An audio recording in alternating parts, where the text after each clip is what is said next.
A chuva batia leve na janela, desenhando caminhos de água que escorriam até o parapeito. No sofá, Marta ajeitava uma manta sobre os ombros do pequeno Léo, de apenas 7 anos, enquanto o chiado do velho videocassete preenchia o silêncio da sala. A fita já começava a engasgar, mas o menino insistia que queria ver só mais uma vez. Na tela, o rosto sorridente de Daniel balançava ligeiramente, como se atravessasse o tempo. Ele usava aquele boné azul que Léo agora guardava no criado mudo e ria, ligeiro, antes de se despedir. Mãe, por que a gente está assistindo isso de novo? Perguntou o garoto, sem desviar os olhos da televisão. Marta respirou fundo. Seu reflexo apareceu no brilho da tela, imóvel ao lado da imagem do marido. Porque o papai gosta quando a gente lembra dele, meu amor. E porque eu gosto de ouvir ele rindo. Léo sorriu, satisfeito com a resposta, e encostou a cabeça no colo dela. Lá fora, o trovão soou distante, e a voz gravada de Daniel encheu o cômodo com uma mistura de alegria e promessa. Logo estou de volta, viu? Cuidem um do outro. Toda vez que a fita chegava a esse ponto, o coração de Marta encolhia. Ela sabia cada palavra, cada pausa, mas ainda esperava alguma frase nova, uma pista escondida, como se lá estivesse a chave para trazê-lo de volta. Fingir que o vídeo era ao vivo havia virado um pequeno acordo entre ela e o filho, um teatro silencioso para protegê-lo. Léo levantou a cabeça, os olhos presos na imagem do pai abanando a mão. Ele vai chegar amanhã, né? Marta passou os dedos pelos cabelos dele, sentindo o nó subir à garganta. Logo, meu bem. Logo. A fita terminou com um chiado prolongado, e a tela ficou cinza. Marta abaixou-se para ejetar o cassete, mas deixou a TV ligada, como se aquele zumbido pudesse manter o lar habitado. Lá fora, a tempestade engrossava. Dentro da casa, o som da chuva misturava-se ao silêncio das saudades. Enquanto abraçava o filho, Marta pensou que talvez, só talvez, continuar assistindo fosse a única maneira de ainda acreditar. Quando a fita terminou, o estalo seco do videocassete ecoou como um ponto final. Léo já cochilava no colo dela, o rosto sereno iluminado pelo clarão azul da tela sem imagem. Marta desligou a TV com cuidado. Por um instante, o silêncio pesou tanto que podia ser ouvido, um ruído espesso, feito de lembranças e do som da chuva que insistia em cair lá fora. Carregou o menino para o quarto, ajeitou-lhe a coberta e ficou observando o peito dele subir e descer, ritmado e tranquilo. Era estranho que o sono de Léo soasse mais confiante do que o próprio amanhecer. Quando fechou a porta, a casa pareceu crescer ao redor dela, vazia demais, cada móvel falando por ausência. Na cozinha, o relógio marcava pouco depois das 9. Marta começou a lavar as louças do jantar, mas os gestos eram automáticos, quase coreografados. A toalha molhada sobre o ombro, o barulho da água batendo no prato, o tilintar do vidro, pequenos sons que fingiam vida, que mantinham afastado o pensamento mais temido. Foi naquele mesmo horário, há 6 meses, que Daniel havia ligado pela última vez. Ela se lembrava exatamente. Estava chovendo também. A ligação curta, a interferência no sinal, o tom calmo dele dizendo: assim que a missão acabar eu volto. Depois disso, o noticiário, um barco humanitário desaparecido, as buscas interrompidas, nenhuma confirmação. Os vizinhos cochicharam, enviaram flores, sugeriram um culto de despedida. Ela recusou tudo. Dizia que Daniel ainda estava em algum porto distante, sem telefone, cuidando de gente perdida como ele sempre fazia. Se eu chorar agora, é como se eu o entregasse ao mar, repetia para si. Desde então, transformou o cotidiano em abrigo. Cumpria horários com rigor, cuidava do jardim, levava Léo à escola mesmo quando o coração pedia cama. As rotinas eram tijolos erguendo um muro contra a dor. Ela falava com o silêncio como quem tenta costurar o tempo. Às vezes, enquanto passava as roupas, ouvia risos vindos do corredor e juro que por segundos parecia ser Daniel. Mas era só o vento empurrando a janela, ou algum vizinho retornando tarde. Mesmo assim, permitia-se sorrir. Melhor fingir ruído do que admitir vazio. Naquela noite, ao apagar as luzes, sentou-se na beira da cama e olhou a fotografia sobre o criado mudo. Daniel com os braços erguidos, o mar atrás dele, o sol cortando as ondas. O retrato parecia ainda quente, como se ele tivesse acabado de partir. Marta tocou o vidro com cuidado, sussurrando: eu sei, amor. Você volta logo, né? E o silêncio respondeu apenas com o som da chuva tentando consolá-la. Na manhã seguinte, O sol insinuou-se pelas frestas da cortina, riscando a parede com faixas douradas. Léo se vestia para a escola, enrolando os cadarços com a calma distraída de quem ainda vive metade no sonho. Marta, à mesa, passava manteiga no pão enquanto o rádio sussurrava notícias sobre o tempo e o trânsito. Nada sobre o mar, nada sobre desaparecimentos, nada que a fizesse perder o equilíbrio logo cedo. Mãe, perguntou o menino, com a voz ainda sonolenta, o papai vai chegar antes do meu aniversário? Marta estremeçeu. O pão na mão virou apenas migalhas. Respirou fundo antes de falar, escolhendo as palavras como quem pisa em vidro. Ele tá demorando porque o mar é grande, filho, mas logo ele chega. O garoto assentiu, satisfeito com a resposta ensaiada, e correu para guardar o estojo. Ela observou a mochila balançando nas costas pequenas e pensou em como a esperança cabia inteira dentro de uma criança. Na porta da escola, Léo encontrou os colegas comentando as histórias dos pais. Um que garantia ter visto o pai pilotar um avião, outro que iria ao jogo de domingo, outro que mostrava no celular um vídeo novo. Léo sorriu amarelo, sem saber onde encaixar o silêncio dele. Quando Marta o buscou à tarde, ele veio cabisbaixo, chutando pedrinhas. Todo mundo fala do pai, disse baixinho. Eles perguntaram quando o meu volta. Eu falei que ele virou capitão de um navio grande, que tá levando comida pras pessoas, sabia? Ela mordeu por dentro o impulso de corrigi-lo. É uma boa resposta, Léo. Seu pai ia gostar de te ouvir contar isso. Em casa, ele desenhou o que acabará de imaginar. Um barco colorido cortando ondas enormes, com Daniel sorrindo na proa. Acima, escreveu, para a mamãe, para não esquecer. Marta pendurou o papel na geladeira, ao lado de boletos vencidos e lembretes de supermercado. O desenho parecia iluminar a cozinha. Mas à noite, quando olhou de novo, notou o detalhe. Léo havia desenhado o sol nascendo no mesmo lugar em que se punha no vídeo do pai. Sorriu de leve, sentindo o peso doce e perigoso da mentira. E perguntou em silêncio se havia um jeito de proteger uma criança sem enganar o tempo. O vento de fim de tarde soprava pelas ruas estreitas do bairro, carregando o cheiro doce das jabuticabeiras do quintal vizinho. Marta recolhia a roupa do varal quando ouviu a voz animada de Léo lá fora. Espiou por entre as ripas da cerca e viu o menino debruçado no muro, conversando com João, o morador da casa da janela azul. Ele segurava uma pipa rasgada.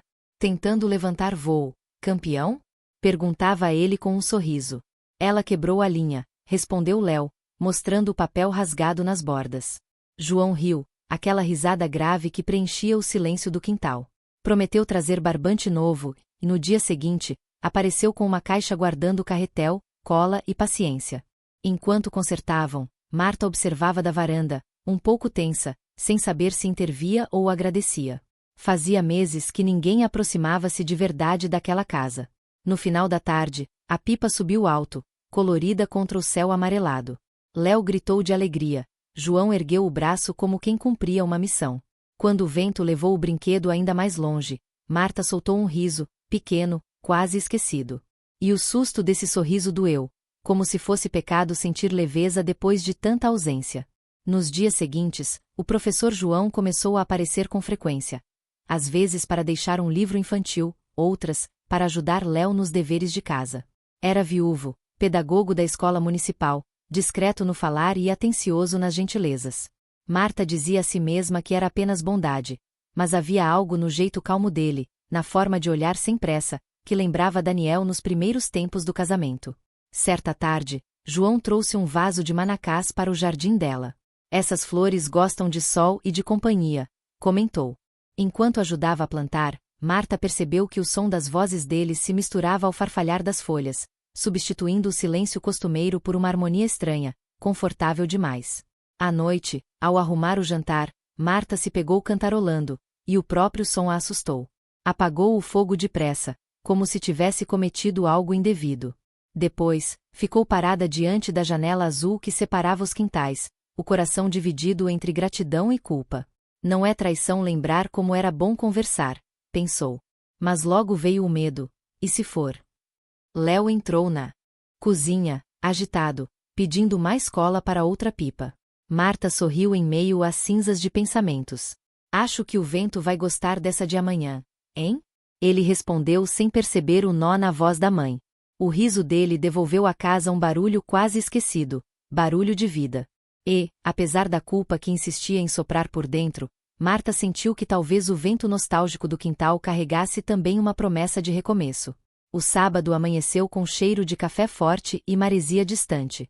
O som do caminhão de jornal ecoou pela rua, jogando um exemplar diante de cada portão. Marta recolheu o seu sem pensar, como quem executa um gesto aprendido. Foi só ao abrir o primeiro caderno que o coração parou por um segundo. Na página central, a fotografia de um destroço, uma tábua pintada com o nome Esperança Segunda. Embaixo, a legenda curta: pescadores encontram partes de embarcação humanitária desaparecida há 6 meses. Ela leu e releu como se cada letra precisasse ser definida à força dentro da cabeça. A reportagem dizia que o mar havia devolvido pedaços do casco a 50 quilômetros da costa, mas que nenhum corpo fora identificado. Justificava-se o título poético assim: o mar devolve o que não quer guardar. Marta sentiu o estômago se contrair, o som do rádio sumir, a respiração falhar. Dobrou o jornal depressa, enfiando-o entre as revistas antigas, tentando esconder a manchete como uma criança esconde um erro. O cheiro de tinta fresca grudou nos dedos e pareceu denunciá-la. Se ela aceitasse ler até o fim, seria como enterrá-lo. Léo entrou correndo, com as bochechas coradas do vento da rua. Mãe, o João falou que vai me ensinar uma música no violão. Posso ir lá depois da lição? Pode sim, filho, respondeu, mantendo o sorriso costurado por dentro. Quando ele saiu, ela se sentou na cadeira de madeira e ficou olhando para as próprias mãos, ainda manchadas de tinta e tremendo levemente. O relógio da cozinha marcou minutos que pareceram horas. À tarde, João apareceu com o violão pendurado no ombro e uma torta de banana embrulhada num pano. Tocou a campainha 2 vezes. Marta demorou a atender. Trouxe sobremesa, disse, sorrindo, mas o sorriso morreu ao ver o rosto dela. No jornal da banca em frente à padaria, ele havia lido a mesma notícia. Você viu, Marta? Perguntou em voz baixa. Ela desviou o olhar, fingindo não entender. Vi o mar. Ele hesitou. Descobriram o barco do Daniel. O som do nome dele rompeu algum dique invisível. O jornal escorregou de onde estava escondido e se abriu no chão, mostrando a foto do destroço. A mancha escura no papel parecia espalhar-se pelos azulejos. Marta tocou a página com a ponta dos dedos. Tentou falar, mas a voz não saiu.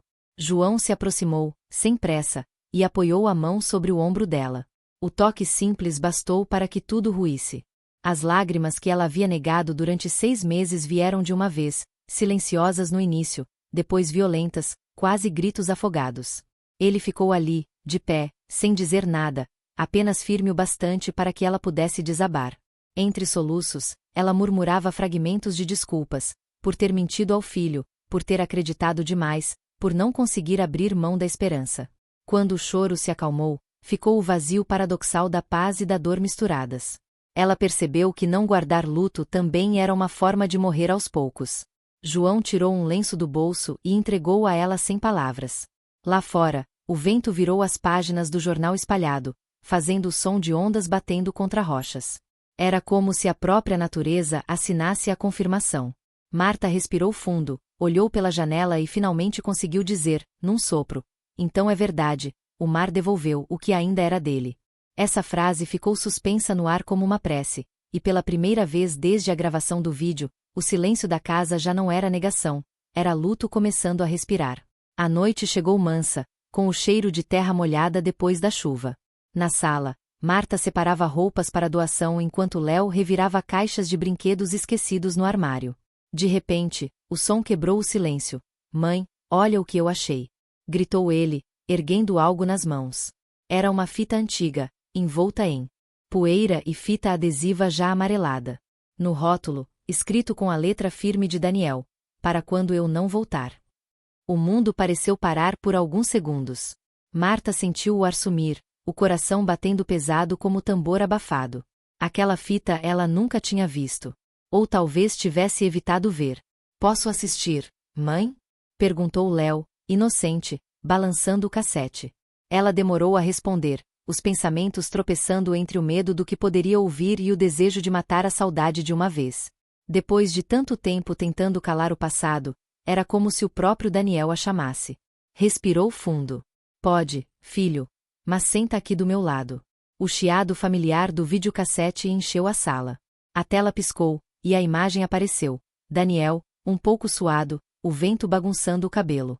Atrás dele, o mar, mesmo o mar que mais tarde engoliria o barco. Oi, meus amores, começou a voz dele, tão viva que fez Léo endireitar a postura, encantado. Se vocês estão vendo isso, quer dizer que alguma coisa deu errado. Mas não quero lágrimas, tá? Quero lembrança boa.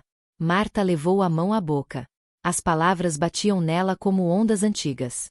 Léo, meu campeão, seja gentil, curioso e valente.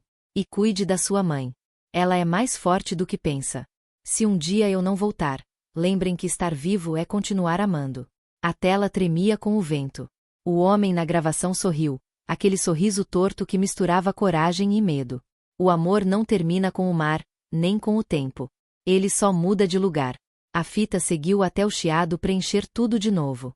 Marta permaneceu imóvel, as lágrimas quentes escorrendo sem que tentasse contê-las. Léo olhou para ela, confuso e emocionado ao mesmo tempo. Então ele sabia? Sabia. E mesmo assim foi. Ela o abraçou, apertado, sentindo no peito o espaço que antes era só ausência agora se transformar em presença. Naquele abraço, não havia mais mentira. A casa, sempre tão silenciosa, parecia respirar de novo. O eco das palavras de Daniel ficaria ali, entre as paredes, como um farol lembrando-os de caminhar para frente. Léo apertou o controle, e antes de desligar o aparelho, voltou ao início.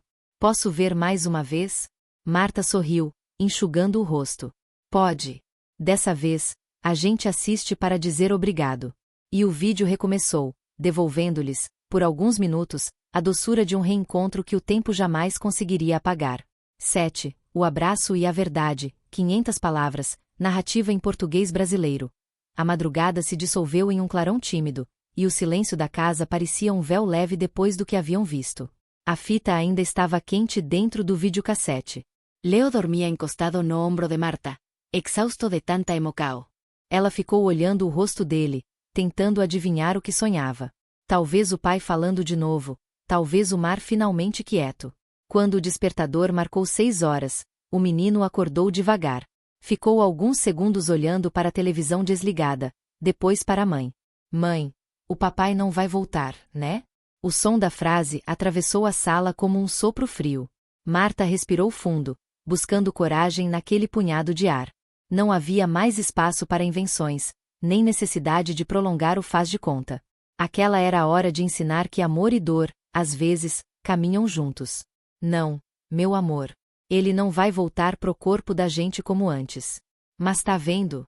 Ele mandou um pedaço dele para ficar aqui com a gente. As palavras dele, o carinho, tudo isso continua. Léo franziu a testa, como quem faz contas que o coração ainda não entende. Então ele virou estrelinha? Marta sorriu, as lágrimas já queimando atrás dos olhos.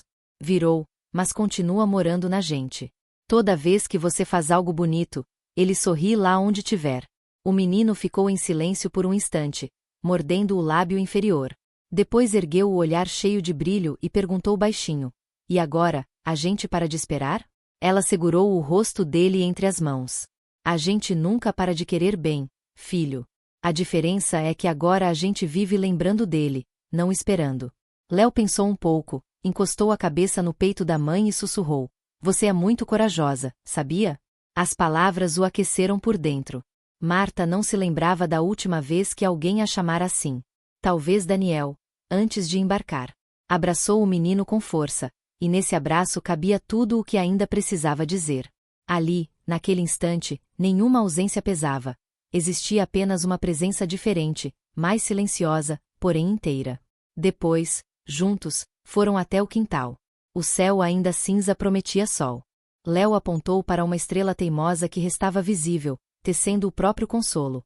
Olha lá, mãe. Acho que ele tá vendo a gente. Marta apertou a mão do filho e respondeu com um sorriso tranquilo. E eu tenho certeza de que ele tá feliz por ver a gente sorrindo de novo. O vento soprou leve, balançando as folhas do manacá que João tinha plantado dias antes. Desta vez, o vento não trazia culpa nem tristeza. Só um som suave, quase um canto. E, enquanto Léo corria pelo quintal, Marta percebeu que aquele seria, enfim, O primeiro dia verdadeiramente vivo depois de 6 meses de espera. 6 meses depois, 400 palavras, narrativa em português brasileiro. O tempo, enfim, voltou a andar na casa da janela branca. As plantas do jardim cresceram, o cheiro de bolo voltará a ocupar a cozinha e o riso de Léo ressoava com aquela vitalidade que só a infância entende. Na sala, a televisão já não exibia mais o velho videocassete.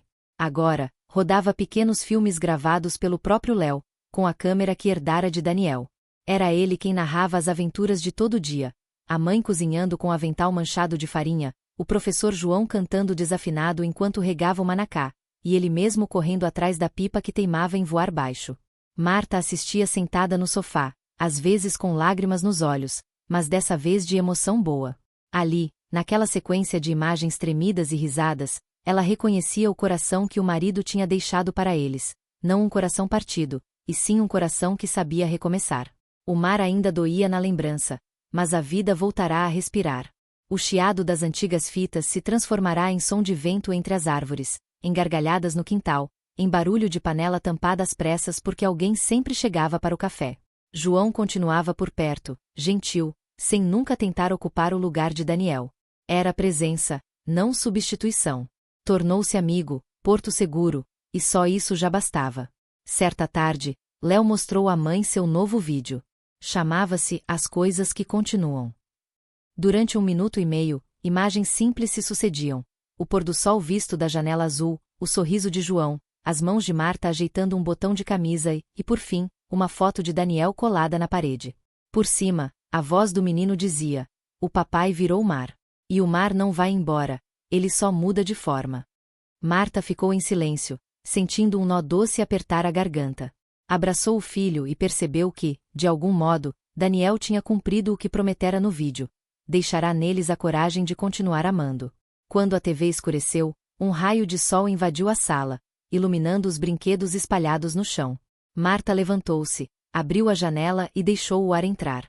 O vento trouxe cheiro de sal e memória, mas também um sopro de leveza, a confirmação de que o amor, mesmo quando muda de lugar, continua sendo casa. 9 Epílogo. A frase no vídeo, 350 palavras, narrativa em português brasileiro. O aniversário de Léo chegou envolto em sol e cheiro de festa simples. Bolo de chocolate, balões coloridos e o violão de João dedilhando uma canção suave no quintal. Entre os presentes sobre a mesa havia um embrulho que Marta reconheceu de longe. A velha fita que o filho guardava com carinho. "Posso colocar de novo, mãe?" perguntou Léo, já com 11 velas à sua frente. Ela assentiu, o coração apertado e sereno ao mesmo tempo. Todos se acomodaram na sala. A televisão piscou, o chiado conhecido encheu o ar, e Daniel surgiu na tela, sorrindo com o mesmo brilho de sempre. Por um instante, o tempo esqueceu de passar. "Oi, meus amores." A voz dele soou limpa, quase viva. "Se vocês estão assistindo, é porque a saudade apertou. Prometam uma coisa pra mim. Continuem assistindo o que realmente importa. A vida." Silencio. Só o barulho leve do vento entrando pela janela aberta. Marta segurou a mão do filho, e ele apertou de volta, com um sorriso sincero que misturava alegria e lembrança. "A gente tá cumprindo, papai", sussurrou Léo, olhando para a tela. A gravação terminou, e a imagem congelou no rosto de Daniel, os olhos cheios de luz. Marta demorou a desligar o aparelho. Sabia que cada vez seria uma despedida nova, mas também uma saudação. Levantou-se devagar e apagou as velas com o filho, fazendo o mesmo pedido que fazia desde o primeiro aniversário sem o marido: força para continuar, ternura para lembrar. Depois, olhando o quintal cheio de amigos, ouviu dentro de si a voz do mar, agora calma, dizendo que a vida seguia. Pegou o microfone do vídeo e murmurou, quase como uma oração: "Aprendi que o passado não volta, mas nos visita sempre que amamos sem medo." O vento soprou as cortinas, misturando o último chiado da fita com risadas e o som de um novo dia nascendo. Naquela hora, Marta percebeu que Daniel não estava mais no vídeo, estava em cada pedaço de amor que eles ainda sabiam viver.